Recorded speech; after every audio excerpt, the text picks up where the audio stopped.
હું પશ્ચિમ બંગાળનો પ્રવાસ કરીને આવ્યો છું. 10 દિવસ રહી આવ્યો.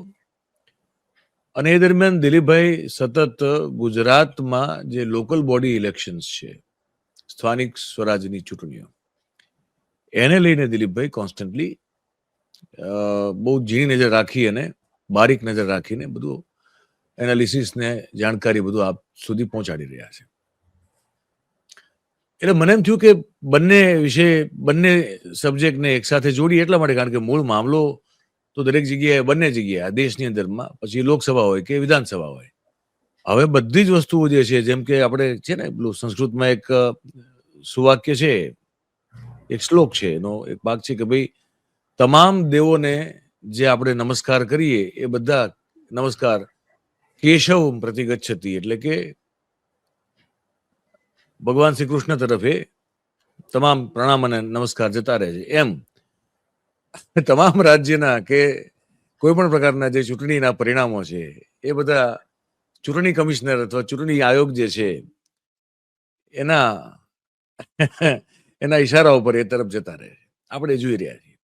એટલે વાત એવી છે આજે કે ભાઈ થોડુંક બંગાળની અનુભવની વાત કરી લઈએ અને પછી ગુજરાતમાં પણ શું થઈ રહ્યું છે, જે અદ્ભુત લોકતાંત્રિક રીતે ચૂંટણી કન્ડક્ટ થઈ રહી છે એની પણ વાત કરીએ. બંનેની વસ્તુ શરૂઆત કરીએ.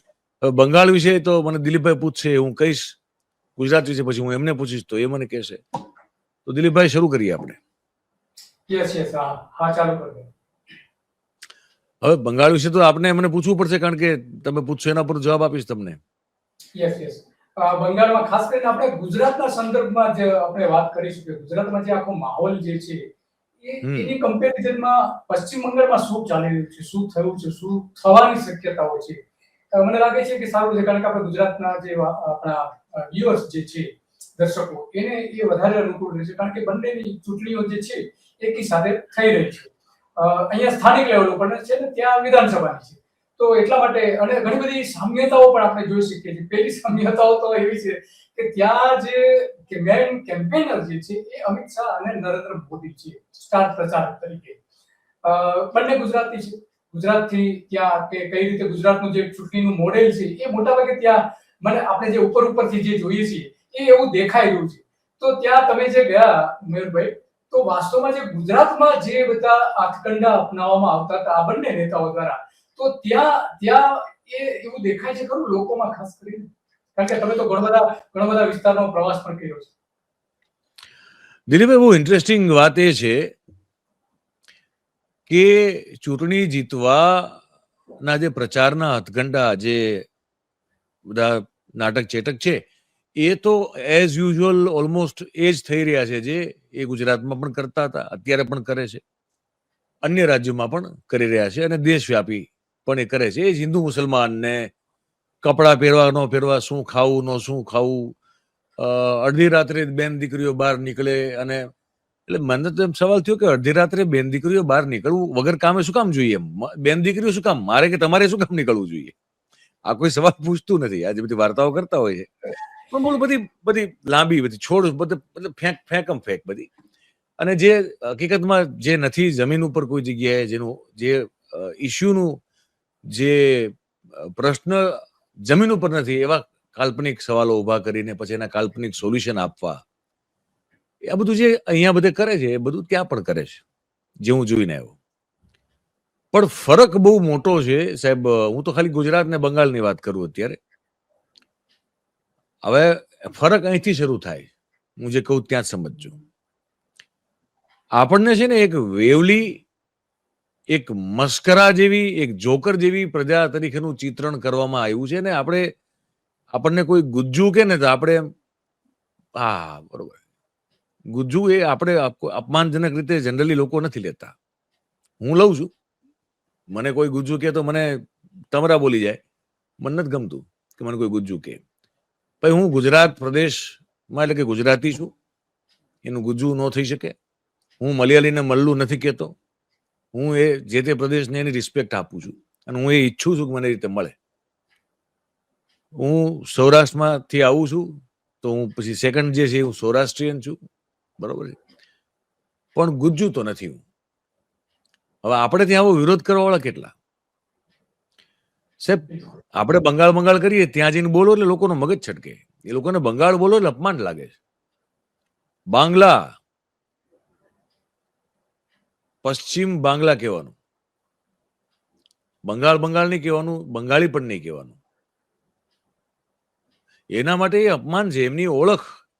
આપણે જે અહીંયા નરેન્દ્રભાઈ આવીને ગુજરાતી અસ્મિતાનો બહુ ઢોલ પીટો હતો ને, જે પછી છેવટે ફાટી ગયો, એવું ત્યાં અસ્મિતા વાળું બહુ કોઈ નથી, પણ એને ઓળખને લઈને અમારી ઓળખ શું, અમારી પહેચાન શું, એ અમારું એ જે છે એ બાંગ્લાઇઝમ છે. એને કોઈ મહેરબાની કરીને એ ફેબ્રિકને ટચ નહીં કરવાનું. નરેન્દ્રભાઈ આની મંડળી જે છે એ શું કરી રહી છે કે એના ઓરિજિનલ સોશિયલ કલ્ચરલ ફેબ્રિક ઉપર જઈને એ આઘાત કરી રહ્યા. અને ત્યાં લોકો આ સહન કરવા માંગતા નથી, એટલી મને સમજ તો બહુ સ્પષ્ટપણે પડે. પછી એ સામાન્ય ચાની લારી ચલાવતો માણસ હોય કે આજે પેલી ઓલા મમરા ખાઈ આવ્યા તીખા ડુંગળીવાળા, જેને લોકો ઝાલમુરી કહે છે, એ ઝાલમુરીની દુકાન વાળો માણસ હોય કે કોઈ પ્રચંડ વિદ્વાન કેમ ન હોય, આમાં બધા બહુ એક પેજ ઉપર છે, એક સમાન છે. અચ્છા, બીજું કે જય શ્રી રામ વાળું બહુ ચાલે એમ નથી ત્યાં, અને એટલા માટે જ એમનો કોઈ ડેડિકેટેડ વોટર બેઝ બનતો નથી. એટલા માટે જ એમના જે રૂરલ વેસ્ટ બેંગોલ છે એમાં એમના બૂથ લેવલ સુધીના કાર્યકર્તાઓની ફોજ પણ ઊભી થઈ શકતી નથી. મહેનત બહુ કરી રહ્યા હતા એ લોકો. તો આપણે જાણીએ છીએ કે એ લોકો બૂથ લેવલ સુધીની ફોજ ઊભી કરવાનું હંમેશા એમની પ્રાથમિકતા હોય છે, પણ એ નથી કરી શક્યા પશ્ચિમ બંગાળમાં, એટલે કે વેસ્ટ બેંગોલમાં નથી કરી શક્યા. એટલા માટે કે આ આઈડિયોલોજીનું ત્યાં પેલું જે કહેવાય ને કે આઈડિયોલોજી એક બીજ તરીકે રોપાય ને પછી એક વૃક્ષ બને એવી જમીન, વૈચારિક જમીન ત્યાં નથી. ત્યાં ઓલમોસ્ટ માતૃસત્તાક પેલી સંસ્કૃતિ છે. એટલે પેટ્રિયાર્કી નથી ત્યાં, પિતૃસત્તા નથી ચાલતી ત્યાં.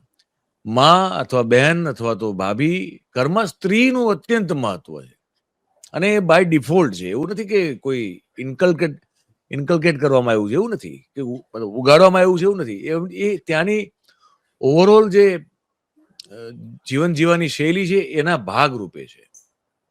તમે ત્યાં જઈને એમ કહો કે દીદી, દીદી, એટલે લોકોને કાળ ચડે સાહેબ. ત્યાં આપણને કઈ થતું જ ન થતું હોય, પણ ત્યાં એને કાળ ચડે. કારણ કે સ્ત્રી પ્રત્યે આ રીતે કોઈ આવા ઉચ્ચારણો આવા ટોન સાથે કોઈ ત્યાં બોલતું નથી ક્યારે. અને આ ધમકીની ભાષા આ લોકોને બિલકુલ નથી ગમતી. કે તમે એમ કહો ને કે ઊંધા કરીને સીધા કરી નાખશું, આમ કરી નાખશું, જેલમાં પૂરી નાખશું, એટલે લોકો આ તો માનવા તૈયાર જ નથી. ધમકી એ લોકોને ગમતી નથી. એટલે મૂળ ડરતા એવા ડરપોક લોકો નથી જેવા આપણે છીએ. એટલે આપણે ઇન ધ સેન્સ ખોટું ન લગાડવું, પણ આપણે બી જઈએ છીએ. કોણ મગજવારીમાં પડે ને